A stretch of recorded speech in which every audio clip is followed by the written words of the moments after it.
आज 27 अप्रैल 1972 के अव्यक्त बाप दादा के मधुर महावाक्य लक्की और लवली बनने का पुरुषार्थ। अपने को लवलीएस्ट और लक्कीएस्ट दोनों समझते हो, लवली भी हो और लक्की भी हो, ये दोनों ही अपने में समझते हो तो सदा निर्विघ्न लगन में मगन अवस्था का अनुभव करेंगे। अगर सिर्फ लक्की हैं लेकिन लवली नहीं है तो भी सदा लगन में मगन रहेंगे लेकिन निर्विघ्न अवस्था का अनुभव नहीं करेंगे। और सिर्फ लवली हैं लक्की नहीं तो भी जो अवस्था सुनाई उसका अनुभव नहीं कर पाएंगे। इसलिए दोनों की आवश्यकता, लवली भी और लक्की भी। दोनों की प्राप्ति के लिए मुख्य 3 बातें आवश्यक हैं। अगर वह तीनों बातें अपने में अनुभव करेंगे तो लक्की और लवली जरूर होंगे। वह 3 बातें कौन सी हैं जिसे सहज ये दोनों स्थिति अनुभव कर सकते हो। लक को बनाया भी जा सकता है, वह बना हुआ होता है। अपने को लक्की बना सकते हो, वह पहले से जो लक्की बने हुए हैं वही बन सकते हैं। अपनी लक बनाई जा सकती है, वह बनी हुई के ऊपर चलना होता है। तकदीर को चेंज कर सकते हो वह नहीं। अनलक्की से लक्की बन सकते हो। लक बनाने के लिए पुरुषार्थ की मार्जिन है। हाँ, तकदीर जगा कर आए हो, वह तकदीर जगाने के लिए आए हो। तकदीर जो जगी हुई है वह साथ ले आए हो ना, फिर क्या बनाएंगे। तकदीर जो जगा कर आए हैं उस अनुसार ही बाप के बने, लेकिन बाप के बनने में ही तकदीर की बात है ना। तकदीर बनाकर भी आए हैं और बना भी सकते हैं। ऐसे जब कोई बात पर ज़्यादा पुरुषार्थ कर लेते हो तो अपने अंदर से कब संकल्प आता है कि मेरी तकदीर में तो यही देखने में आता है। पुरुषार्थ के बाद भी सफलता नहीं होती है तो समझते हो ना तकदीर में यह ऐसा है। सफलता न मिलने का कारण क्या है। अपनी रीति से पुरुषार्थ किया फिर भी सफलता नहीं मिलती तो फिर क्या कहते हो ड्रामे में ऐसा ही है। तो ड्रामा का बना हुआ लक ही ले आए हो ना। पुरुषार्थी को कभी है समझना नहीं चाहिए कि मेरे पुरुषार्थ करने के बाद कोई असफलता भी हो सकती है। सदैव ऐसा ही समझना चाहिए कि पुरुषार्थ जो किया वह कभी व्यर्थ नहीं जा सकता। अगर सही प्रकार से पुरुषार्थ किया तो उसकी सफलता अब नहीं तो कब मिलनी जरूर है। असफलता का रूप देखकर समझना है कि ये परीक्षा है, इससे पार होने के बाद परिपक्वता आने वाली है। तो वह असफलता नहीं है लेकिन अपने पुरुषार्थ के फाउंडेशन को पक्का करने का एक साधन है। कभी भी कोई चीज़ को मजबूत करना होता है तो पहले उसके फाउंडेशन को ठोका जाता है, ठोक ठोक कर पक्का किया जाता है। वह ठोकना ही परिपक्वता का साधन है। तो कब भी अपने व्यक्तिगत पुरुषार्थ में व संगठन के संपर्क में व ईश्वरीय सेवा में तीनों प्रकार के पुरुषार्थ में बाहर का रूप असफलता का दिखाई भी दे। असफलता नहीं लेकिन परिपक्वता का साधन है। जैसे सुनाया था कि तूफान को तूफान ने समझकर एक तोहफा समझना चाहिए। नैया में झोंके आते हैं लेकिन वह आगे बढ़ाने का एक साधन है। इसी प्रकार असफलता में सफलता समाई हुई है, ये समझकर आगे बढ़ना चाहिए। असफलता शब्द ही बुद्धि में नहीं आना चाहिए। अगर पुरुषार्थ सही है तो अच्छा सुना रहे थे कि लक्की और लवली बनने के लिए 3 बातें आवश्यक हैं। कौन सी। पहले सोचो लक कैसे बन सकता है। अपने को ही देख लो कि हम लक्की हैं लवली हैं। अपने लक को क्यों नहीं जगा सकते हो। उसका मूल कारण नॉलेजफुल नहीं हो। नॉलेजफुल में सभी प्रकार की नॉलेज आ जाती है। जितना जो नॉलेजफुल होगा उतना लक्की जरूर होगा, क्योंकि नॉलेज की लाइट और माइट से आदि मध्यांत को जानकर जो भी पुरुषार्थ करेगा उसमें उसको सफलता अवश्य प्राप्त होगी। सफलता प्राप्त होना यह एक लक की निशानी है। यह तो वह नॉलेजफुल होगा अर्थात फुल नॉलेज होगी। फुल में अगर कोई भी कमी है तो लक्कीएस्ट में भी नंबर 1 है। नॉलेजफुल है तो लक्कीएस्ट भी नंबर 1 होगा। कर्म की भी नॉलेज होती है और अपनी रचता और रचना की भी नॉलेज होती है। चाहे परिवार चाहे ज्ञानी आत्माओं के संपर्क में कैसे आना चाहिए उसकी भी नॉलेज होती है। नॉलेज सिर्फ रचता और रचना की नहीं, लेकिन नॉलेजफुल अर्थात हर संकल्प और हर शब्द, हर कर्म में ज्ञान स्वरूप होगा, उनको ही नॉलेजफुल कहते हैं। दूसरी बात, जितना नॉलेजफुल होगा उतना ही केयरफुल भी होगा। जितना केयरफुल होगा उतना ही उसकी निशानी चेयरफुल होगा। अगर कोई केयरफुल नहीं तो भी लवली नहीं लगेगा। अगर कोई चेयरफुल नहीं तो भी लवली नहीं लगेगा। जो केयरफुल नहीं रहता उनसे समय पर समय अपनी व दूसरों के संपर्क में आने से कोई ना कोई छोटी बड़ी भूल होने के कारण न समय लवली रहेगा न दूसरों को लवली बन सकेगा। इसलिए जो केयरफुल होगा वह चेयरफुल जरूर होगा। ऐसा नहीं समझना केयरफुल जो होगा वह अपने पुरुषार्थ में अधिक मगन होने के कारण चेयरफुल नहीं रह सकता। ऐसी बात नहीं है। केयरफुल की निशानी चेयरफुल है। तो यह तीनों ही क्वालिफिकेशन व बातें अगर हैं तो लक्की और लवली दोनों बन सकते हैं। एक दो के सहयोग से भी अपनी लक को बना सकते हो, लेकिन एक दो का सहयोग तब मिलेगा जब केयरफुल और चेयरफुल होंगे। अगर चेयरफुल नहीं होता तो सक्सेसफुल भी नहीं होंगे। केयरफुल और चेयरफुल हैं तो सक्सेसफुल अर्थात लक्की हैं। तो यह तीनों बातें अपने आप में देखो। अगर तीनों ही ठीक परसेंटेज में हैं तो समझो हम लक्की और लवलीएस्ट दोनों हैं। अगर परसेंटेज में कमी है तो फिर ये स्टेज नहीं हो सकती है। अब समझा इंसानी क्या है। मुख से ज्ञान सुनाना इतना प्रभाव नहीं डाल सकता है। सदैव चेयरफुल चेहरा रहे, दुख की लहर संकल्प में भी ना आए, उसको कहा जाता है चेयरफुल। तो अपने चेयरफुल चेहरे से ही सर्विस कर सकते हो। जैसे चुंबक की तरफ ऑटोमेटिकली आकर्षित होकर लोहा जाएगा, इसी प्रकार सदा चेयरफुल समय ही चुंबक का स्वरूप बन जाता है। उनको देखते ही सभी समीप आएंगे। समझेंगे आज की दुनिया में जबकि चारों ओर दुख और अशांति के बादल छाए हुए हैं, ऐसे वायुमंडल में ये सदा चेयरफुल रहते हैं। ये क्यों और कैसे रहते हैं ये देखने की उत्कंठा होगी।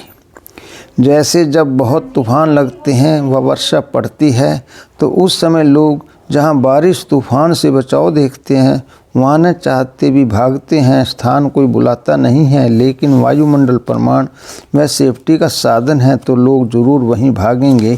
अपने आप को बचाने के लिए उस स्थान का सहारा लेते हैं, खींच कर आ जाते हैं ना। तो ऐसे ही समझो वर्तमान समय चारों ओर माया का तूफान और दुख के बादल गरज रहे हैं। ऐसे समय में सेफ्टी के साधन को देख आपकी तरफ आकर्षित होंगे। वह आकर्षित करने वाला बाहर का रूप कौन सा है? चेयरफुल चेहरा। तो लवली और लक्की दोनों होना चाहिए। कहाँ कहाँ नॉलेजफुल हैं, केयरफुल भी हैं, लेकिन चेयरफुल नहीं। केयर करते हैं, केयर करते करते चेयर छोड़ देते हैं, तो चेयरफुल नहीं बन सकते हैं। इसलिए जो दोनों का होना चाहिए वह नहीं होता। दोनों ही अपने में धारण करना चाहिए। उसके लिए मुख्य पुरुषार्थ व अटेंशन व केयर किस बात में रहे जो ये तीनों बातें सहज ही अपने में ला सको। वह जानते हो केयरफुल तो होना ही है, लेकिन मुख्य केयर किस बात की रखनी है। केयरफुल किन किन बातों में होते हैं, भिन्न भिन्न उत्तर मिले। बाप ने क्या केयर किया जिससे ऐसा बना, वह मुख्य बात कौन सी है। आप लोगों की जो महिमा गाई जाती है वह पूरी वर्णन करो। सर्वगुण संपन्न, 16 कला संपूर्ण, संपूर्ण निर्विकारी, मर्यादा पुरुषोत्तम। जब मर्यादाओं का उल्लंघन होता है तभी केयरलेस होते हो। आप लोगों के संपूर्ण स्टेज का जो गायन है, जैसे सीता को मर्यादा की लकीर के अंदर रहने की आज्ञा दी और कोई लकीर नहीं थी, लेकिन यह मर्यादा ही लकीर है। अगर ईश्वरीय मर्यादाओं की लकीर से बाहर निकल जाते हैं तो फ़कीर बन जाते हैं। अर्थात जो भी कोई प्राप्ति है उससे भिखारी फ़कीर बन जाते हैं। फिर चिल्लाते हैं जैसे फ़कीर चिल्लाते हैं, 2 पैसा दे दो, कपड़ा दे दो। ऐसे जो मर्यादा की लकीर का उल्लंघन करते हैं उनकी स्थिति फ़कीर के समान बन जाती है।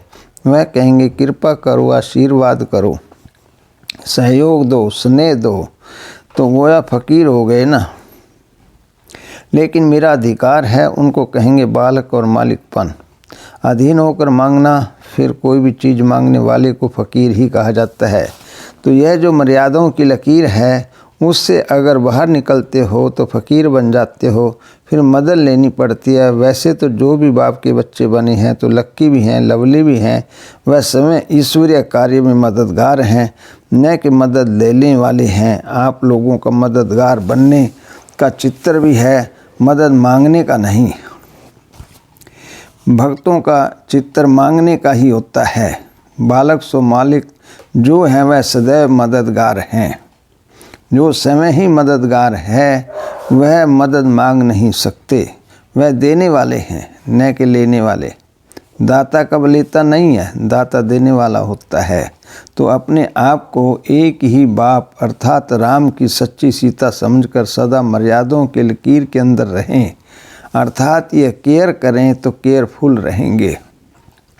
केयरफुल से ऑटोमेटिकली चीयरफुल बनेंगे। तो वह मर्यादाएं क्या क्या हैं, वह भी बुद्धि में रहनी चाहिए। सवेरे से रात तक कौन सी मर्यादाएं किस किस कर्म में रखनी हैं, वह सभी नॉलेज स्पष्ट होनी चाहिए। अगर नॉलेज नहीं तो केयरफुल भी नहीं हो सकते। तो सीता समझ करके इस लकीर के अंदर हो, अर्थात जो केयरफुल होगा, मर्यादाओं की लकीर के अंदर रहेगा, वही पुरुषोत्तम बन सकता है। कब देखो चीयरफुल नहीं रहते हैं तो अवश्य कोई मर्यादा का उल्लंघन किया है। मर्यादा संकल्प के लिए भी है, व्यर्थ संकल्प भी नहीं करना है। अगर इस लकीर से बाहर व्यर्थ संकल्प विकल्प उत्पन्न होते हैं तो मानो संकल्प में मर्यादाओं को उल्लंघन किया, तब चीयरफुल नहीं है। ऐसे मुख से क्या बोलना है और किस स्थिति में स्थित होकर मुख से बोलना है, यह है मर्यादा वाणी के लिए। अगर वाणी में भी कोई उल्लंघन होता है तो चीयरफुल नहीं रहते। अपने व्यर्थ संकल्प विकल्प ही अपने को चीयरफुल स्टेज से गिरा देते हैं, क्योंकि मर्यादा को उल्लंघन किया। अगर मर्यादा की लकीर के अंदर सदा अपने को रखो तो यह रावण अर्थात माया अथवा विघ्न इसी मर्यादा की लकीर के अंदर आने की हिम्मत नहीं रख सकते। कोई भी विघ्न अथवा तूफान, परेशानी व उदासी आती है तो समझना चाहिए कहाँ न कहाँ मर्यादाओं की लकीर से अपनी बुद्धि रूपी पाँव को निकाला है। जैसे सीता ने पाँव निकाला, बुद्धि भी पाँव है। जैसे यात्रा करते हो तो बुद्धि रूपी पाँव जरा भी मर्यादाओं की लकीर से बाहर निकालते हो, तब यह सभी बातें आती हैं और क्या बना देती हैं, बाप की लक्की और लवली को फ़कीर बना देती हैं। फ़कीर बनने की निशानियाँ, एक तो आत्माओं से बाप से सहारा मांगेंगे, अपना खजाना जो शक्तियाँ हैं वह ख़त्म हो जाएंगी। कहावत है लकीर के फ़कीर, तो ऐसा जो फ़कीर बनता है वह लकीर के भी फ़कीर होते हैं।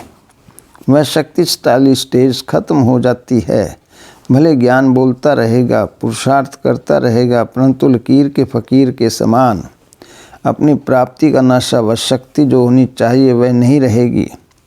भक्ति मार्ग में भी लकीर के फ़कीर होते हैं ना, तो ऐसे मर्यादाओं के लकीर को उल्लंघन करने वाले दोनों प्रकार के फ़कीर बन जाते हैं। इसलिए कभी फ़कीर नहीं बनना। इस समय जो विश्व के बादशाह बनेंगे उनके भी बादशाह हो। जैसे राजाओं का राजा कहा जाता है, वह तो विश्व के राजा जब बनेंगे उस समय की स्टेज को राजाओं का राजा कहा जाता है। लेकिन इस समय ब्राह्मणपन की जो स्टेज है वह डायरेक्ट बाप द्वारा नॉलेजफुल बनने की स्टेज ऊंच है। तो ऐसे स्टेज को छोड़कर फ़कीर बनना शोभता तो नहीं है ना। इसलिए हर संकल्प और कर्म में यह चेक करो, अर्थात केयर करो, बाहर तो नहीं निकलते। ऐसे अपने को मर्यादा पुरुषोत्तम बनाओ। ऐसे मर्यादा पुरुषोत्तम बनने के तीव्र पुरुषार्थी, नॉलेजफुल, केयरफुल और चीयरफुल श्रेष्ठ आत्माओं को बाप दादा का नमस्ते। अगर ईश्वरीय मर्यादाओं की लकीर से बाहर निकल जाते हैं तो फ़कीर बन जाते हैं। अर्थात जो भी कोई प्राप्ति है उससे भिखारी फकीर बन जाते हैं। फिर चिल्लाते हैं, जैसे फकीर चिल्लाते हैं 2 पैसा दे दो, कपड़ा दे दो। ऐसे ही जो मर्यादा की लकीर का उल्लंघन करते हैं उनकी स्थिति फकीर के समान बन जाती है। वह कहेंगे कृपा करो, आशीर्वाद करो, सहयोग दो, स्नेह दो, तो गोया फकीर हो गए ना, लेकिन मेरा अधिकार है। उनको कहेंगे बालक और मालिकपना। ओम शांति।